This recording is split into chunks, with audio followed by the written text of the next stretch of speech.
Hey everyone, it's Cal here from Wise Guys Tutoring, and today we're going to be doing some practice EmSAT questions. And as usual, I'll be trying to give you guys a little background on each one so that you have a better understanding overall. So let's get started. The first question says, what is the fourth derivative of f of x shown below at x equals 0? So they gave us f of x, and what we should do is talk about derivatives a little bit. In particular, I want to tell you guys about the power rule and the chain rule. So the power rule is this: when you have any variable x to some power, for example 3, and you're trying to find the derivative of it, so you'll see that written as d dx. That means the derivative of x cubed with respect to x, otherwise written as x cubed prime. So here's the rule. The power rule states that the power that you have will come down to become a coefficient, and in turn will become 1 less. What I mean by that is that the derivative of x cubed will become 3, because the 3 comes down as a coefficient, and the exponent will be 3 minus 1 will be 2. Basically, your exponent gets diminished by 1. Okay? Just to give you another example, let's say I had something like x to the 5, and I wanted to find the derivative of this. Then the 5 would come down as a coefficient, right? The 5 comes down, and instead of a 5, he will become a 4. So the power is always diminished by 1. It goes to the exponent and is diminished by 1. Sometimes you might have a coefficient already. For example, if I had something like 3x to the 4, something like that, and I wanted to find the derivative. Well, when you have a coefficient, you can just kind of take it out, because he will not be affected by taking the derivative. So these two are actually equal. And now I can just do my power rule to the inside. So x to the 4, remember, the 4 will come down as a coefficient. So the 4 comes down as a coefficient, and the exponent gets reduced by 1. So you get 4x cubed. Now multiplying the 3 and the 4, this gives me 12x cubed. So the derivative of 3x to the 4 is actually 12x cubed. So that's what you do with a coefficient if there is one. Now the second thing we need to learn about is called the chain rule. The chain rule. So as you can see here, we do have an exponent, so we are going to use the power rule when taking the derivative of f of x. But what you also notice is that it's not x to the 4, right? It's some function of x. It's 2x plus 1, the whole thing to the power of 4. When that happens, you actually need to take the derivative of the inside as well.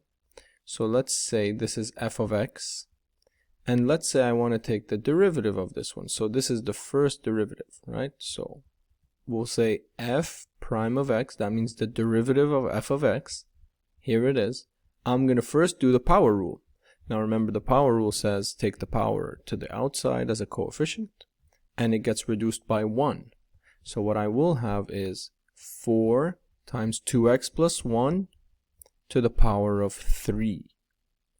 Now that was fine when there was just x that we're dealing with, but right now we have 2x plus 1, and so we must multiply by the derivative of the bracket. So what is the derivative of the bracket? The derivative of 2x is simply 2, and derivative of 1 is actually 0. So all we have to do is multiply by 2. Okay? And this is called the chain rule. The chain rule. And you'll see it frequently when you have the power rule being applied to a function. You will also see it, here I'll give you a couple of other examples. For example, the derivative of sine x is cosine x, while the derivative of sine of 3x, for example, if I was to take the derivative of sine 3x, it would be cosine of 3x. This middle part, the angle does not change, but you have to also multiply by the derivative of this inside part. You have to multiply by the derivative of 3x, which is 3. So it ends up being 3 cos 3x. This is the application of the chain rule, right? So if your angle is some function of x, then you keep it the same when you take the first part of the derivative, but then you have to multiply by the derivative of the angle. Another part you'll see it is, for example, with ln functions. So if you have ln of 2x plus 1, and you're trying to find the derivative of that, well, the rule for ln of anything, the derivative of ln of something, is 1 over that same thing. However, we always have to multiply by the derivative of this inside part. So again, the derivative of 2x plus 1 would just be 2. Okay, and your whole derivative would be 2 over 2x plus 1. So this is, again, a couple of examples where you'll see the chain rule. It's either with the power rule in a trig function where the angle is a function of x, or with a ln or logarithmic function where the answer here would be a function of x. Okay, so just be careful for that. Let's get back to this problem. So if you're multiplying by 2, then I can multiply the 4 and the 2, and this just becomes 8 2x plus 1 cubed. So we found our first derivative. Now let's go to the second derivative, right? F prime prime x, because we got to go to the fourth derivative, remember. So what they're telling me is find the derivative of 8 2x plus 1 cubed. I want the derivative of this whole thing. So the 8 can wait outside, right? And then my 3 will come down as the 4 did before him. And you get 2x plus 1. The power gets reduced to 2 instead of 3. And of course, the chain rule says I have to multiply by the derivative of the inside of my bracket, which is 2. So now I got all these terms. I got 8 times 3 times 2. That's 48. And I got 2x plus 1 squared. There you go. Now we'll do another step here. We'll say f prime prime prime, the third derivative, it's getting crazy here, of 48 2x plus 1 squared. We want the derivative of this. So again, the 48 can wait outside. And then what happens is this 2, the exponent, goes down as a coefficient. I get 2x plus 1 to the power of 1. So I won't write that. Well, you know what, I'll write it. Who cares? So 1 is over here. And again, since I've done the power rule to some function of x, I have to multiply by the derivative of the inside. So I get a 2 over here. What that gives me is 48 times 2, that's 96, times 2, I get 192, 2x plus 1. And this you can multiply it out, right? You can multiply this out and you get 2 times 192, that's 384, x plus 192. So here it comes. Here's the final part, the fourth derivative. Dun, dun, dun. So you take the fourth derivative of this, so it's 384x plus 192, the derivative of that. Remember, when you have 384x, the derivative of this is 384, and derivative of 192 is actually 0, so it goes away. So the derivative, the fourth derivative, is 384. Okay, so just to recap, you got two things we learned about here. The power rule, where you bring the exponent down as a coefficient and you reduce it by 1. And we also learned about the chain rule. And the chain rule, where you'll see it, is when you're doing the power rule, you got to always multiply by the derivative of the inside, the base, let's call it. And you might see it as a, in a trig function, you'd have to multiply by the derivative of the angle. And in a ln or logarithmic function, you'd have to multiply by the inside of the derivative of the bracket. Okay, let's move on to the next question. So this question says the diagram below shows circle O with radii OA and OB. Measure the measure of angle AOB is 120 degrees and the length of the radius is 6 centimeters. Which expression represents the length of arc AB in centimeters? So here it is. The length of an arc is 2 pi r, which is the entire circumference of the circle. Right? That's the whole perimeter of the circle. But since we only have an arc, you always multiply that by theta over 360. And the reason is this. This first part here is telling me this is a full circle, arc length. Okay, which we call circumference, as you know. And this second part over here, This is telling me what fraction of the circle to consider. So for example, because we know 360 is a full circle, let's say we had 90, for example. If we had 90 degrees, our angle was 90 degrees, then I'm saying that I want the entire circumference multiplied by 1/4, right? 90 degrees out of 360, that's 1/4. So I would get the length of 1/4 of the circle. And if I wanted a half circle, that would mean 180 degrees, right? So all I have to do is put 180 degrees here, and it would tell me the whole circumference times 1/2. So that's where this expression comes from, and we can actually simplify it a little bit. Let me get rid of this for a second. We can simplify it in this way. The 2 and the 260 get reduced, so it becomes pi r theta over 180. Okay? Where theta is in degrees. If you had it in radians, if you had the angle in radians, then the arc length would just be r times theta in radians. And radians are just another unit for angles. So instead of degrees, some people use radians. It's like you use Celsius or Fahrenheit or, centimeters, inches, whatever.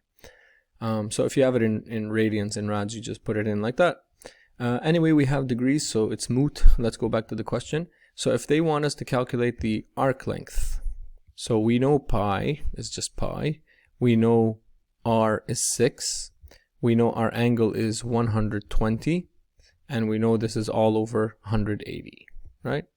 So if it's over 180, we can start simplifying some things, right? So this 0, can go away because 120 over 180 is the same as 12 over 18. And also the 6 and the 18, this is a 1, where this is a 3, because 6 over 18, that's 1/3. So now it's a little bit cleaner. It looks like this. Pi times 12 over 3. And just doing a little bit of algebra, I can rearrange this. This is the same as saying 1/3 times 12 times pi, right? Because when you multiply all the top by each other, you get 1, 12 pi, you get 12 pi on top, and 3, here there's like a 1, here there's a 1 when you don't see the denominator, so they are equivalent. So the answer is 1/3 12 pi, which is unsurprisingly A. Okay, let's get going to the next question. This next question says, suppose that for a certain city in the UAE, in any given year, the probability of a sandstorm is 0.15, and the probability of rain is 0.08, and the probability of both sandstorm and rain is 0.02. What's the probability of rain given that a sandstorm hits? So let's do a little bit of basics here. Let's talk about probabilities. You got probability of, I'll say, sandstorm, we'll just call it S, is 0.15, which is pretty high if you ask me. Anyway, so probability of rain is 0.08. Now when they say probability of both a sandstorm and rain, when they say and, you got to think intersection. So this is probability of sandstorm and rain, okay, is 0.02. Now remember, when you have an intersection, this means both must occur, okay? The alternative would have been or. Sometimes you'll see or, and when you see or, that's union.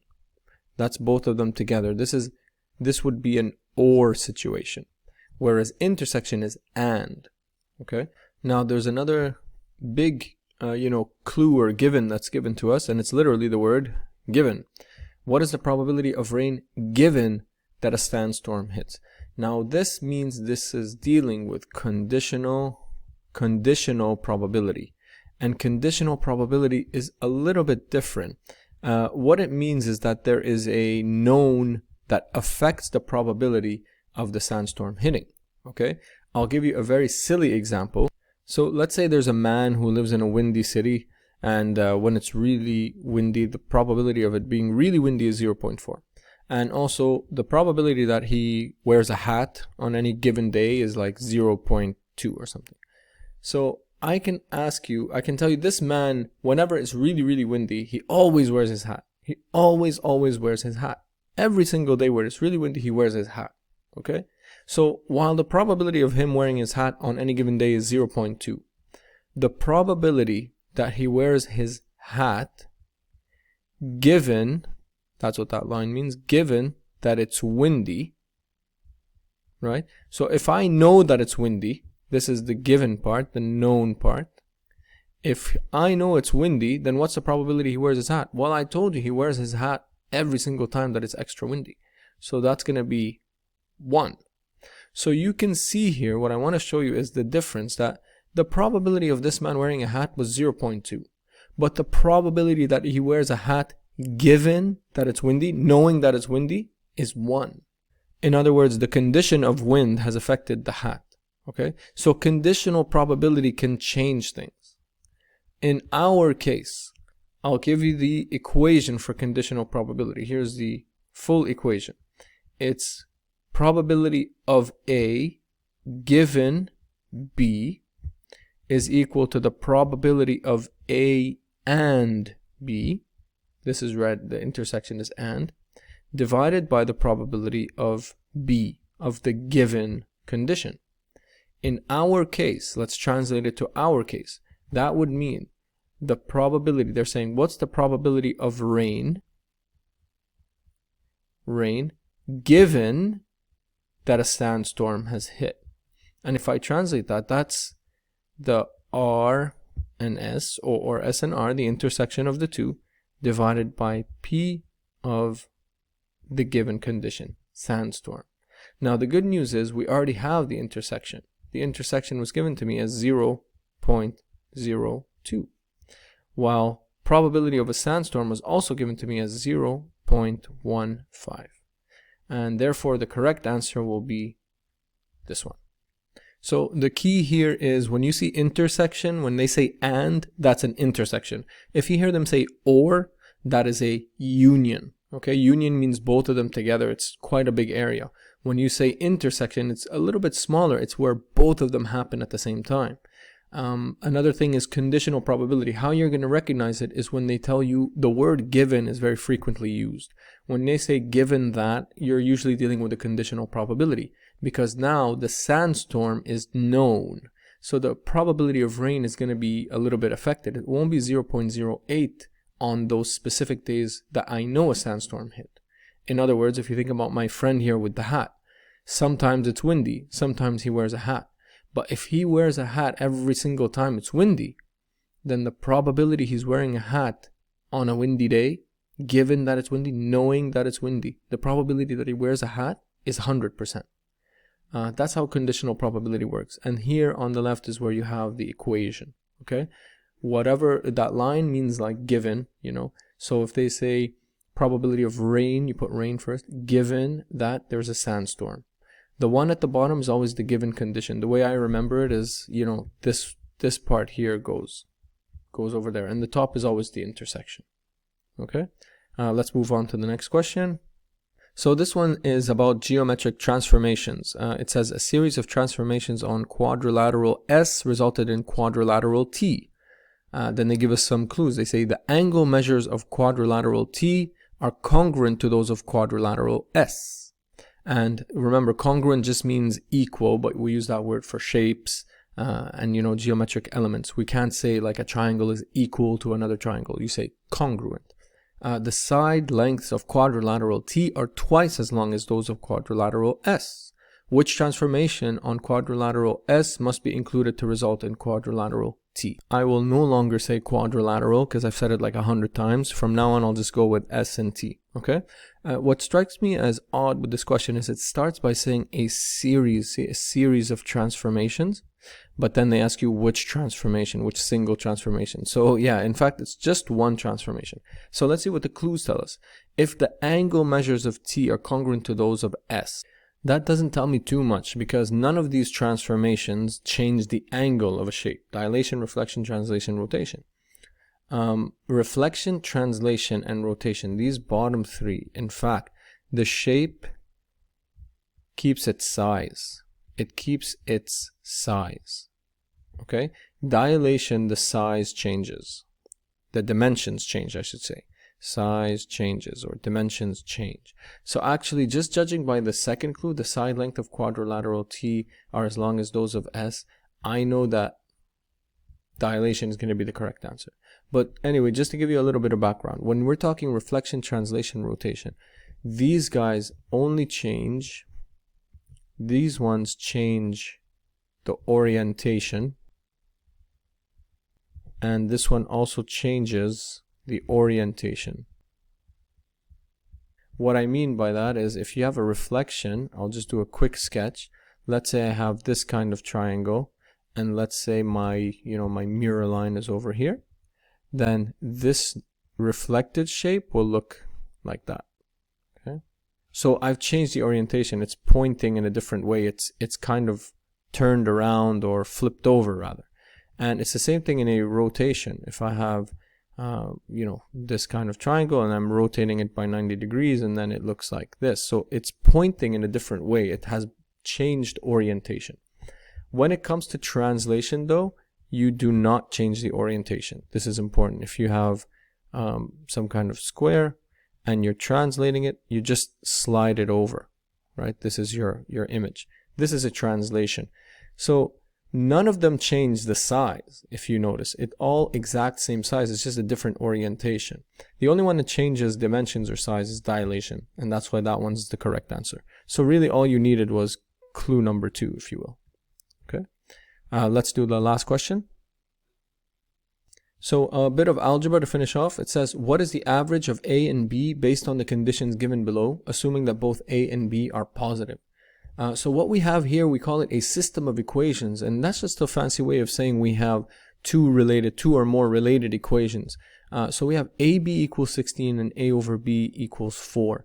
I have done a video where I solved an EmSAT question. I think it was question 29 in a previous video. I'll put the link up there. Just look at question 29 where we learn how to solve a system of equations. There's different methods. There's graphically, where you can graph these and see where they intersect. You can also use elimination, or you can use substitution. In this case, I'm going to go ahead into substitution. If you want to see the other method, which is elimination, just go check out that video. So we have A, B equals 16, and we have A over B equals 4. So what I'm going to try to do is get one letter in terms of the other, and then substitute it into the first one. So A over B, I'll multiply both sides by B. I'm just doing simple algebra here to get rid of the B. I isolate my A, and now I have this equation, A equals 4B. Now, when I have two unknowns and two equations like this, if I have A equals 4B, all I'm going to do is take this value here, and I'm going to insert it wherever I see A. And the reason that I do that is I get 4B, right? Instead of A, I'll write 4B times B equals 16. In other words, 4B squared equals 16. So the reason I've done this substitution is that now I have one equation with one unknown, and this we can readily solve. So my next step would be to divide by 4 on both sides. Here we go. Now I'm left with B squared on my left and 4 on the right. And to get rid of a square, you have to do the square root of both sides. Once I take the square root, I'm left with B equals plus or minus 2. And I just like to make a little point of it here. When you get like square root of 9, you can no longer say 3. Okay, you have to say plus or minus 3. The reason is, when you're doing square root of 9, what you're actually trying to find is a number times itself gives you 9, right? When multiplied by itself. So yes, definitely 3 times 3 gives you 9. I agree. But also you should know that minus 3 times minus 3 also gives you 9. So both of them are valid answers. However, in this question, look what they said. They said both are positive. So I can ignore this one, and I'll just say that B equals 2. Now we are not done, because we have found B, we still need to find A. And recall that A, we had said A is equal to 4B. So that's pretty easy to solve, right? A equals 4. I know B is 2. So I know that A equals 8. So here's my two variables discovered. Are we done? You always ask yourself, am I done? Have I answered the question? Well, it says, what is the average of A and B? So when they say average like that, basically they want the mean, and this is gotten by taking the sum of all the values divided by how many you have. So we only have 2, so I'll do A plus B divided by 2. If I had 4 or 5 of them, I'd add them all up and divide by 4 or 5 or however many they are. In this case, we have A is 8 and B is 2, and I divide by 2. So this is 10 over 2, and so the answer is 5. The average, or the mean, better said the mean, because average can be mean, median, mode. The mean is 5. The average is 5. So the answer would have been C. And that's it for this video. I hope it was helpful. I think these are really good practice questions when you're preparing for the EmSAT, and I'm going to do part 2 very, very shortly. As usual, if you have any comments, suggestions, even questions, you want to send me some EmSAT practice questions you have to work on, please do so in the comments. I'm also on Instagram at WiseGuysUAE. You can add me and DM me there anytime, and I'll see you guys in the next one. Take care.